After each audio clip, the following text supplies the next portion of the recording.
Hi, welcome to Two Guys in the Kitchen, part 2 of our Valentine's special. I'm Mike. I'm Levi. Today we're making steak that has been basted in an herb and garlic butter. The herb is rosemary. And we're making bloomin' potatoes with bacon and cheese and a roasted kale and caramelized onion salad. Let's go. Do it. What's first? Alright, first is potatoes. That takes the longest. Timing. Timing is your big thing. So, with the potatoes, I'm going to show you one. Okay. And then I'm going to have you do the rest because, well, it's time consuming. So what you do is you cut that, just a little bit off of there. Take your paring knife, and you just make circles all the way around. Concentric circles all the way in the middle, cutting almost all the way down.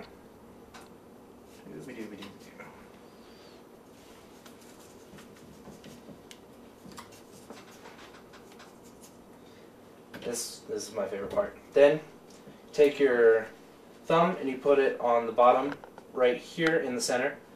That way you can go all the way around. Don't cut all the way through the potato, otherwise you're going to end up with french fries, which, while delicious, is not what we're going for in this situation.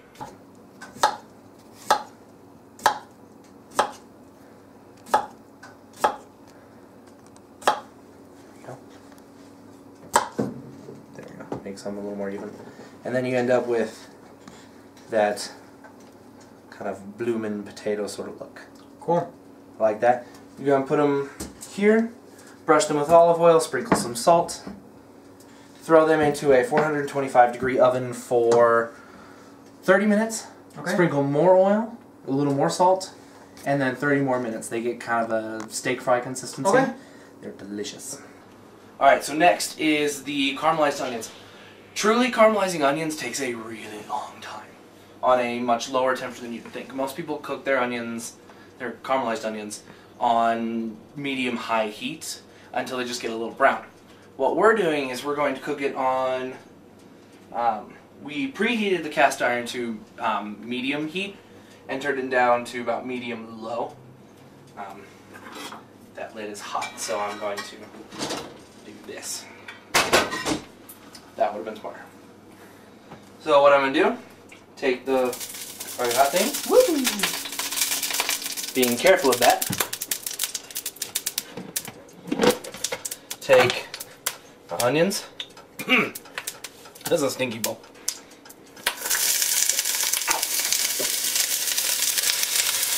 the downfall of frying things is, well, they splatter you. You get hurt. All worth it for the food, though, right, Mike? Yep. Throw butter, good chunk of butter, because we've got 2.5 pounds of onions in here. And now we just cook it down, stirring it often. I'm going to leave that to my partner here to just keep an eye on the onions for me. Stir them every couple of minutes so that all of them get cooked. We're going to let those cook down for a minute. We're going to put the lid on it so they cook down a little bit faster. There we go. Last potato is bloomed. Now all these little crevices and everything are going to hold this vegetable oil right here, which we just drizzle onto there. Don't even have to be fancy about it. It's just going to soak right in. And now these were all the little tops. We get to do that with them too. And then we do kosher salt. This is flake salt. It's a little bit more intense somehow just by its different shape. Yeah. Hits the tongue differently. So just take a pinch. Oops. That one's going to be salty. And what this does, putting a little salt on it before it cooks, the steam is going to come up out of the potatoes and melt the salt into the potato. So it's going to get right down into it. These ones will salt a little less vigorously. There we go. Close up the salt again, because if water gets into salt, it gets clumpy. And clumpy salt is sand salt. Now what's the temperature at? The temperature of the oven is 425. We're going to throw it in there for 30 minutes. And then we're going to pull them back out. Sorry, do I need to do that again? No. Okay. We're going to pull them out after 30 minutes. And then little more oil, a little more salt, cook them for 30 more minutes. And then bacon here. And our nice hot, yep, that whole thing's hot, griddle pan. I'm using center cut bacon. It has more meat and less fat than some of your classic cuts. And then, as with frying, always lay it away from you. There's no oil in this pan, but it's a good habit to be in.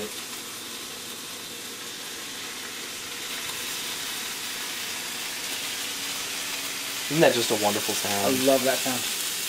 It sounds like applause. It does. Yay. Like, the world is happy because you're making bacon. It's the only food that comes with its own, like, laugh track. Oh, it's getting crinkly. Nice and greasy. Ow. Pan is hot. Don't touch it. Now you might be asking, what is this bacon for? Well, we're going to crumble it up. And we are going to put it onto the potatoes under the cheese. That way it stays on the potatoes when we melt the cheese onto them. Alright, I think I filled up this pan as much as I can get to. So we'll come back for round 2.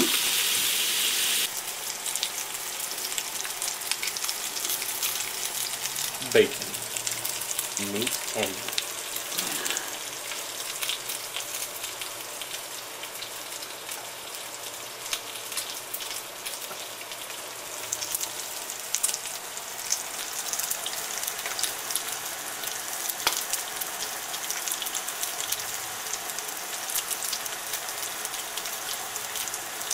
so,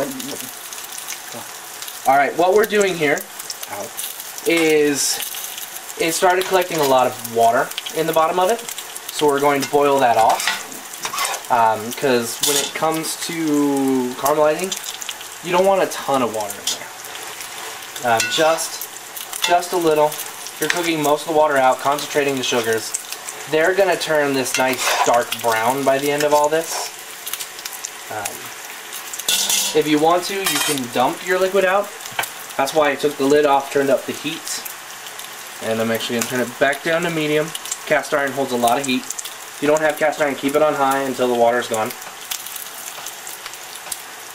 And water is starting to go away.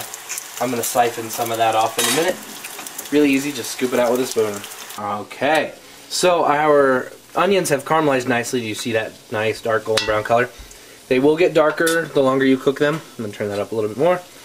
We're going to just keep them cooking a little bit longer. They're what a lot of people consider halfway. I like these at 3/4 right here. I don't like them as dark as a lot of other people do. So we're going to move over here to our kale salad.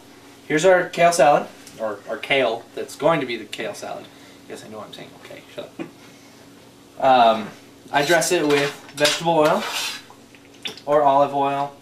If you've got a kind of Asian style flavored dish you can do, sesame oil is fantastic with it. Toss this up. I'm just going to use my hands to make life easier. So toss it. I bring it from the inside out and twist like this. That brings what's on the bottom where there's oil up to the top, and it brings the stuff that's on the top to the bottom where there's oil. Washed honey. It's important. Washing your hands is extremely important in the kitchen. Oh, thank you. Yep. And then sprinkle with a bit of salt. It sounds like we're using a lot of salt. We're really not. And you want to season your food. Seasoned food is not happening, and it's sad.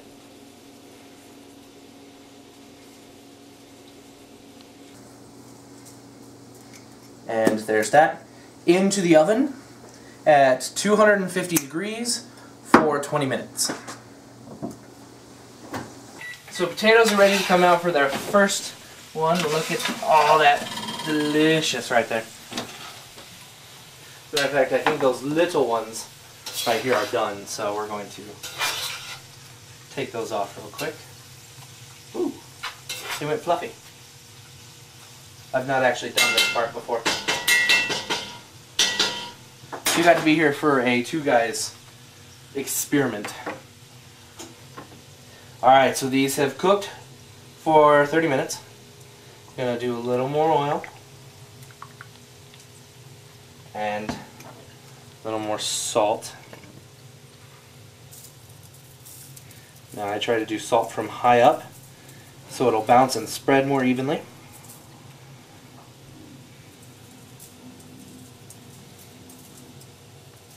It's a trick from Spanish cuisine, like Spain Spanish, not Mexico, that I grew to love. Now, back into the oven for another 30 minutes. Here's the bacon, cooled, degreased. We just put it on, or in between two, that's my alarm for Kale. Mike, would you check the kale for me? Put it between two paper plates, or paper towels, to just absorb up some of the grease. Stir that up, maybe. That's actually good. Our kale is done. Yippee! So, it's cooled. It's nice and crispy, as you can hear. Nobody saw that. So we're going to take it off the plate that we were cooling it on, and I'm just going to push it like this. That's going to break up pretty much everything else. If there are a few stubborn ones, you just take the back end of your knife, break it up. Look at that, here's all the bits that weren't quite as crispy. We take those off to the side and we eat those, as my camera person here is hinting at. Here you go, Mike. Thank you. There you go, dog. So, it gets to these little crispy bits. If you see some that didn't break, just take your knife through, being careful of your fingers. And this is what's going to go on our potatoes under our cheese. Cast iron here. This is what it has all turned into in a measly 40 minutes of cooking. What's going on is all of the those nice brown crusty bits. All the water is cooking out of these, concentrating the sugars and all the deliciousness of onion. That's why it's turning brown, is you're basically making caramel inside of an onion. It makes it sweet, intensely flavored. It's good stuff. Go on the kale salad with the onions. I made a little dressing. It's a very simple dressing. Vegetable oil, apple cider vinegar, salt and pepper. No specific measurements, just do it to taste. Tastes good. We put it on the freshly roasted salad. And then toss. Just so that everything is covered. There's already some oil on that, so I limit the oil in the dressing itself. And since it's warm, you can smell that vinegar come out. It's bright, it's acidic, it goes really well with the bitter kale, the sweet onions. Alright, potatoes are done. You see how they've pulled out into like individual little strands? That's, oh man, look at that. They've gotten a little crispy on the top. That's because the onions were, or not the onions, the oil was on it, causing it to just brown a little bit more. It's nice and soft. You got that baked potato softness. If you want to come over here, I'm going to flare one of them out just a little bit to show you. It's all soft on the center in there, crispy on the outside, nice tough skins. Many different textures going on here, and that is key with food, is texture. If you have oatmeal with just floppy stuff, you know, bananas, you're not getting a lot of different texture. But if you use like banana chips, you get a lot of different texture, you get a lot of flavor, and that makes a meal much more satisfying. Lots of colors, lots of textures, lots of flavors. Dessert time! Because we all like dessert, and it's Valentine's Day, you gotta give something sweet to your somebody sweet. I'm such a dork. You are such a dork. I am, but it's great. That's why you love me. You are a dork. So, it calls for 3 eggs. Now, a lot of people crack their eggs on the edge of something. I don't like that because it can take the shell and put it into the egg, and you get eggshell bits in your eggs. And so, flat surface, crack it nicely like that. crack it into a secondary bowl. Just throw that into the sink.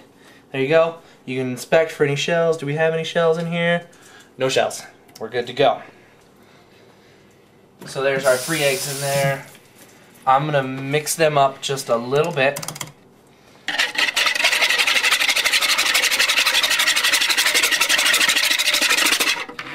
Then you take your favorites. I use Devil's Food Cake, but you can take your favorite chocolate cake mix. And I use the 16-ish ounce package. Mix it with the 3 eggs. You follow the instructions all except for one thing, which we will get to in just a moment. Pour that into this bowl. Mix it up just so that the eggs are mixed in a little bit. Take your half a cup of oil or whatever the box says. There we go.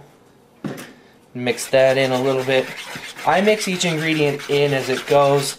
That way it combines a little bit better, so you don't get these dry chunks of cake batter inside of a cake.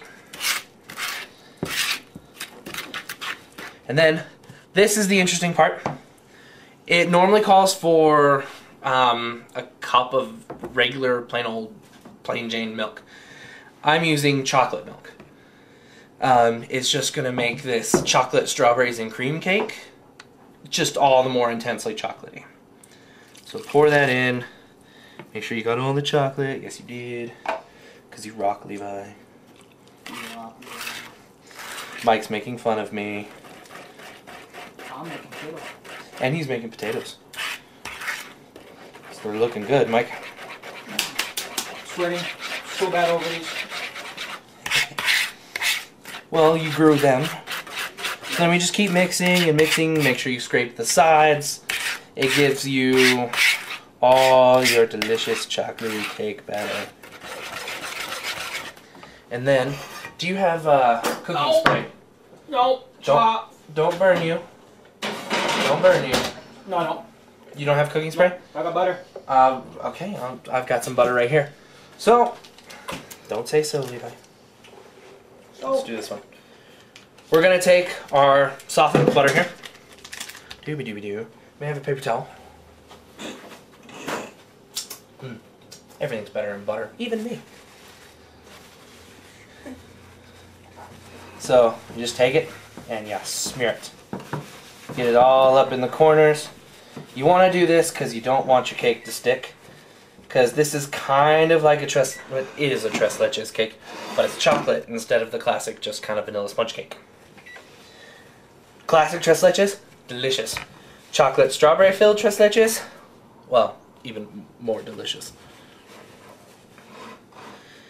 And this cake is guaranteed to get you some kisses. I like kisses. I like kisses too. So you're welcome, Mike. Thank you. I'm getting you some kisses tonight. Well, it's not my wife who's kissing you, it's your wife who's kissing you. Though she might kiss me, it is my cake.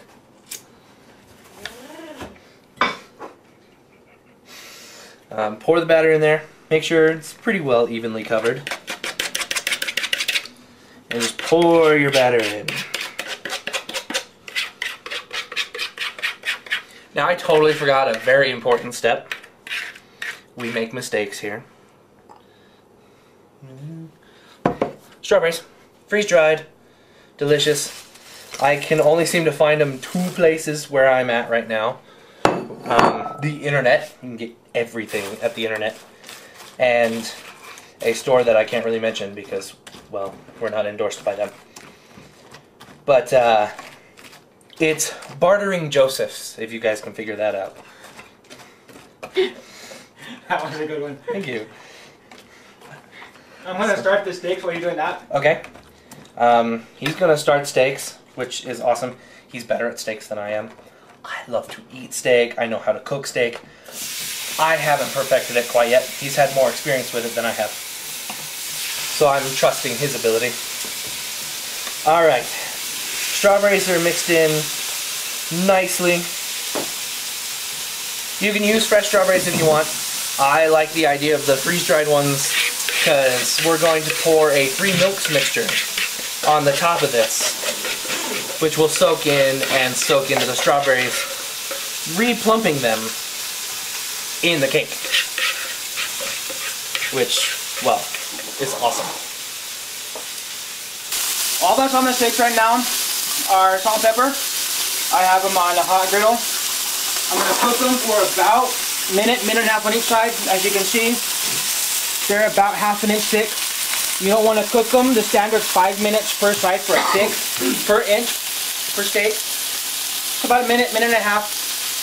I'll flip it, get that nice good crust on it, season it again. Then I have a garlic herb butter right here. I'm going to be basting the steaks with also. Once that is done, once I get a sear on both sides, I'm going to throw them in the oven for a couple minutes and finish them off in the oven. So, don't say so. So, Redoing. What we're doing now is we're going to make the 3 milks mixture that we're going to pour over our cake when it is done baking. We take one 14-ounce can of sweetened condensed milk. Just kind of pull that out in its delicious, wonderful, sweet, creamy goodness.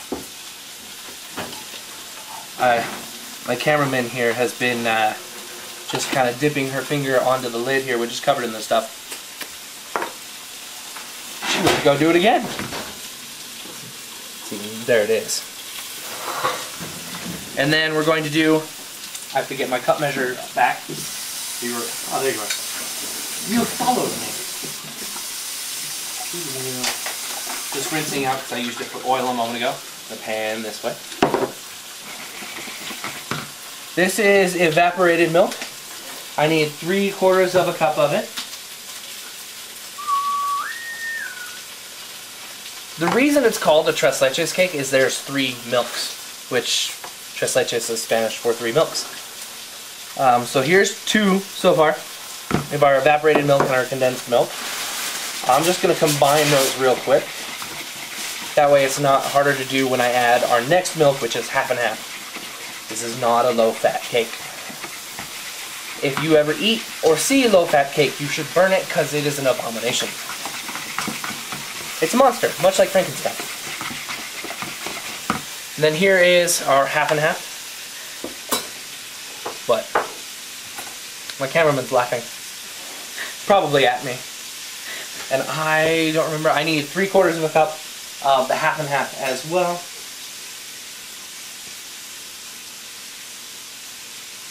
I'm covering it. See? And after this is mixed in, just gonna mix this in as well. Now you could add whatever you wanted into this. You could add, since we have strawberries in the cake, we could add a little like strawberry sauce, a little strawberry juice. I don't want to do that. I like this milk mixture just the way it is. It's sweet, it's creamy. Matter of fact, oh yeah, it's gonna be good. And cut.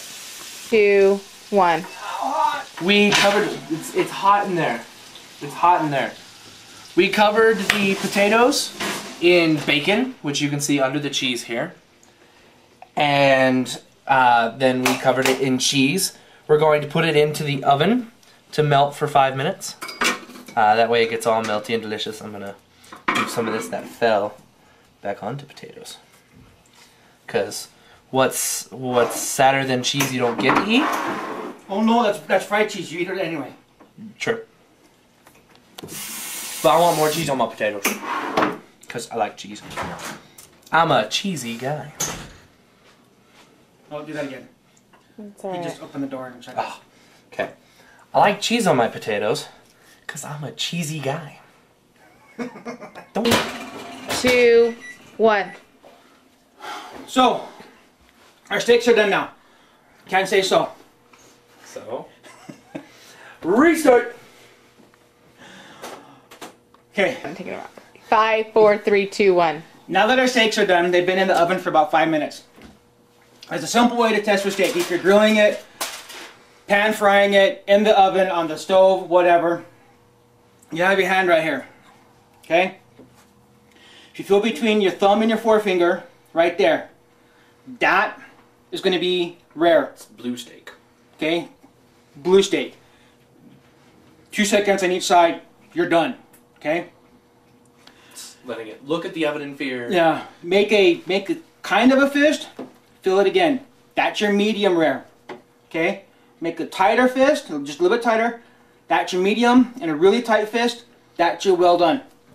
Whenever I cook a steak, you always touch it, and you'll be able to judge. If you have to touch the steak, and then touch your hand to see where your steak is at, it's a great way to judge, to see if it's rare, medium rare, well done, or medium. Okay. It's also why washing your hands is important Yeah. in the kitchen. Touch your food, taste your food, wash your hands. You can't touch a steak and then go touch some onions, then touch a steak again, and then touch seafood or chicken and touch your steak again. It's cross-contamination. Always wash your hands after you're done touching a piece of meat. 3, 2, 1. What Mike's doing here is trimming what little fat we had on the steak here. And then you see how he's cutting into strips. Here, if you want to scooch those forward just a little bit, I want to show. See the grains right here? We're cutting those short. That makes it more tender. Because if you were to cut it long with it, you're going to be biting against the grains, and it's not going to be as tender and delicious. So he's pre-chewing it with the knife, is the disgusting analogy that we're going to use. Too gross. It's good steak. 3, 2, 1. We're back. The cake is out of the oven. It's still warm, but it's cool enough to touch. That's exactly when you want to add your 3 milks mixture that we had made earlier. The way you get it to soak into the cake is you just stab a lot of little holes into it. It's going to take a minute. And the reason you do this is the cake itself is fairly dry. And this just allows the 3 milks mixture into the cake itself. And now, here comes the fun part. We're just going to pour it over. It's going to look like a lot of liquid. Oh, that's delicious. But it will all soak into your cake. Wow, this is one thirsty cake. Don't giggle at that. Alright, and then we just let it sit for another 2 minutes till everything's absorbed. Maybe tilt some things. Okay, not 2 minutes. How about 2 seconds?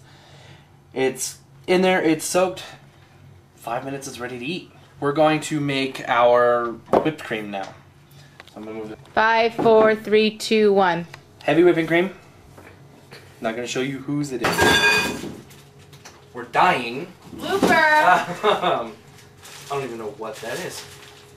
We are making whipped cream. A trick is take your bowl, put it in the freezer along with your whisk. Most people use a hand mixer because it's easier. I'm going old school today. Take your heavy cream, do about 2 cups of it. That's my nice little 1 pint cup here. Couple 2 tablespoons of sugar.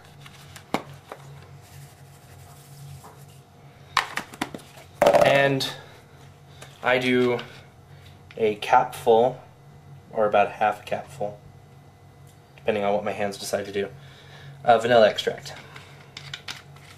And then, the way you're going to whisk it is you're going to tilt your bowl, so it's about a 45-degree angle, and you're actually going to go in a figure-8 pattern. Well, I'm not doing a figure-8 pattern at the moment. You basically just want to scoop your whisk in and bring it down. You're going to incorporate a lot of air into it. You will make a mess. It's also very rough on the wrists. Alright, now that it's done, it's at this stage, which we call stiff peaks. Notice when you lift it up, it keeps its point. That's stiff peaks, that's good. Notice I've made a mess. It's a sign of a good whipped cream. We're going to take it and put it on the cake. Do you have a... Oh, sweet.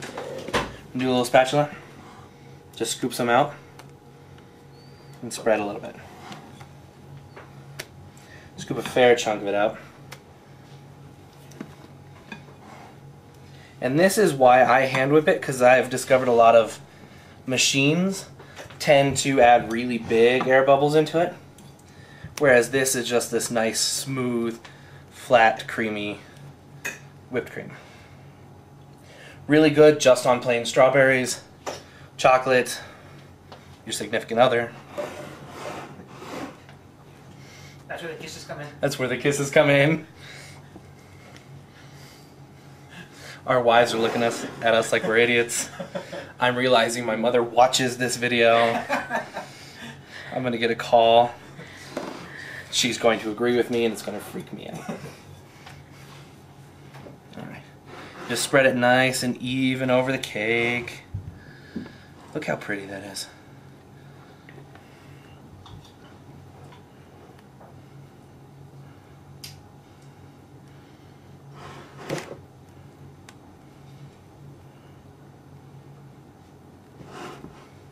One more little scoop and I think we will be good.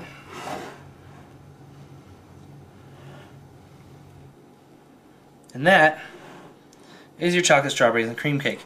You could top it with more strawberries, chocolate shavings. Really good option in that case. I just like it with plain whipped cream. Vanilla whipped cream, slightly sweet. Your cake is really sweet and rich, so you don't want super heavy whipped cream. Alright, so we have this delicious dinner right here. We're going to go enjoy it with our wives. This is Two Guys in the Kitchen. I'm Levi. I'm Mike. Happy Valentine's Day and have a good night.